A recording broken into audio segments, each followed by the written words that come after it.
Поделюсь опытом использования разного теплого термобелья.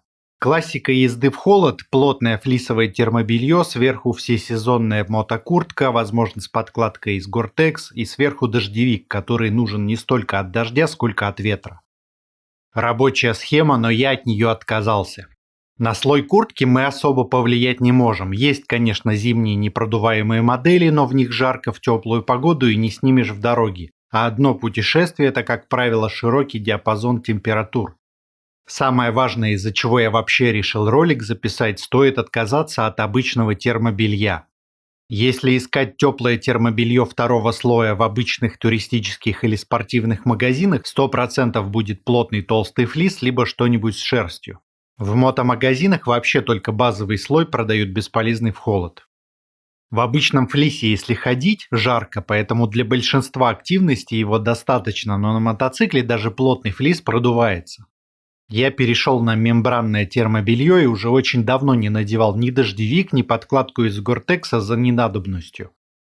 Мембраны пропускают избыточную влагу от тела, но блокируют ветер. И в отличие от обычных термух, такие материалы меньше боятся воды.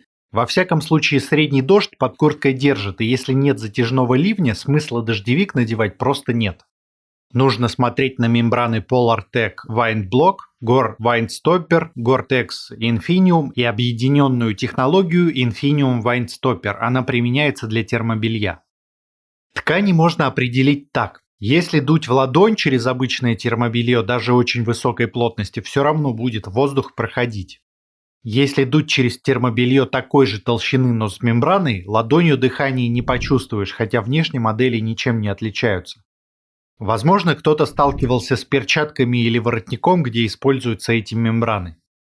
Сразу скажу, стоит сильно дороже классического флиса. Хороший брендовый флис Polartec Classic обойдется в 50 евро, кафтюли с мембраной в 200 евро, плюс-минус. За что переплачивать и почему бы просто не обмотать себя стретч-пленкой или надеть обычную ветровку вниз? Проблема в том, что в недышащей одежде некомфортно. И чем теплее, то есть чем потовыделение выше, тем хуже. У мембранного термобелья температурный диапазон применения очень широкий. В нем можно и в плюс 25 вполне комфортно ехать, и в небольшой минус. Например, в подкладке Gore-Tex Original в теплое время жарко. Также есть отдельные тонкие слои под куртку, их даже можно найти у производителей мотоэкипировки. Можно надевать поверх обычного термобелья, но ценник таких курточек высокий, поэтому смысла мало. Больше распространены такие куртки у велосипедистов. Вот, например, тонкая велокуртка с Gore-Tex Infinium. Как вы понимаете, проблема потовыделения на велосипеде чуток повыше, чем на мотоцикле, и даже в таких условиях работает. Второй вариант – тонкие пуховички под курткой. Если для мотокуртки предлагается опциональный утепляющий слой, почти всегда это как раз пуховичок. В чем прелесть? Помимо тепла, пуховики защищают от ветра и дождя, для производителя это очень дешево по сравнению с запатентованными мембранами. И это лучший вариант для ограниченного бюджета. Все дешевые пуховики, а также все фирменные утепляющие слои у экипировки даже именитых брендов с наполнителем из синтетического волокна, либо из дешевого пуха. До 100 евро разницы не так уж и много. Дорогие пуховички от именитых туристических марок с наполнителем из гусиного пуха, лучшего утеплителя на сегодняшний день. Кто занимается туризмом, знает. Причем там надо смотреть маркировку с соотношением чистого пуха к перу в процентах, либо по стандарту Fill Power. Самые топовые решения – это 90% чистого гусиного пуха и 10% перьев. Стоит такое удовольствие около 200 евро почти у всех именитых туристических марок. Причем цена во многом зависит от наполнителя. Точно такую же куртку того же производителя, но с дешевым наполнителем можно купить за 30-50 евро. Там могут быть те же самые технологии, кроме наполнителя. Так что сами решайте, нужно ли вам переплачивать за гусятину. Минус пуховиков очевиден. Они не дышат, поэтому комфортно только в холод. Еще неприятно, когда пуховик касается голого тела, на шее, на руках или если надевать на майку.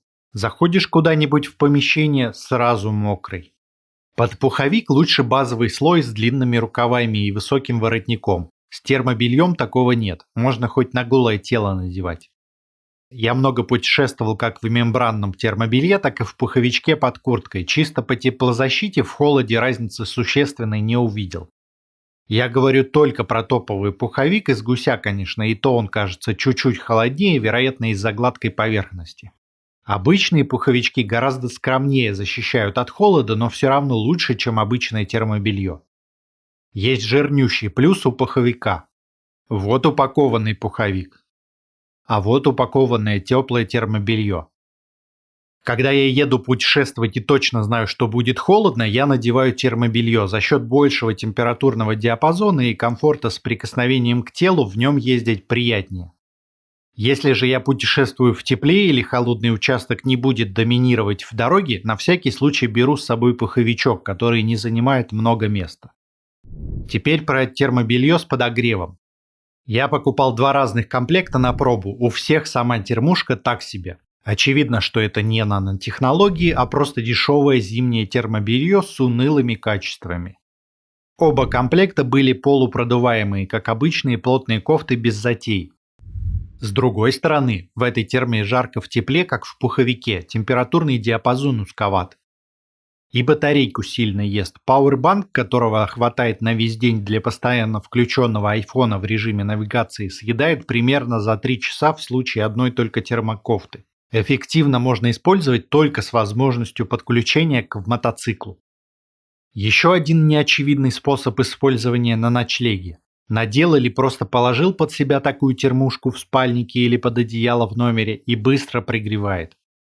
Готовые комплекты мне не понравились, и в интернете я ничего толкового не нашел. Ну и место занимает еще больше, чем обычное термобелье, просто на всякий пожарный с собой не возьмешь.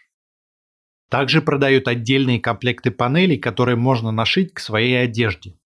Я просто вожу с собой одну панель с проводком. Если совсем холодно, я могу ее под кофту на грудь засунуть и подключить к пауэрбанку. Обогревает там, где нужно, энергии гораздо меньше ест, чем полный подогрев кофты. Также можно этой панелькой прогревать застуженную шею или поясницу, кинуть в спальник или под одеяло, и место панель не занимает. Ею же можно просушить ботинки или носки, она гибкая. Из этой же категории есть стельки с подогревом, но на нормальных турендуров ноги не дует и не заливает, проблем нет. Я беру на всякий случай носки с шерстью мериносов, которых всегда более чем достаточно, если только не ездить в сланцах.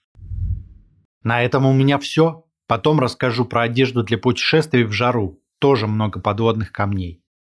Подписывайтесь, чтобы не пропустить, и не переключайтесь.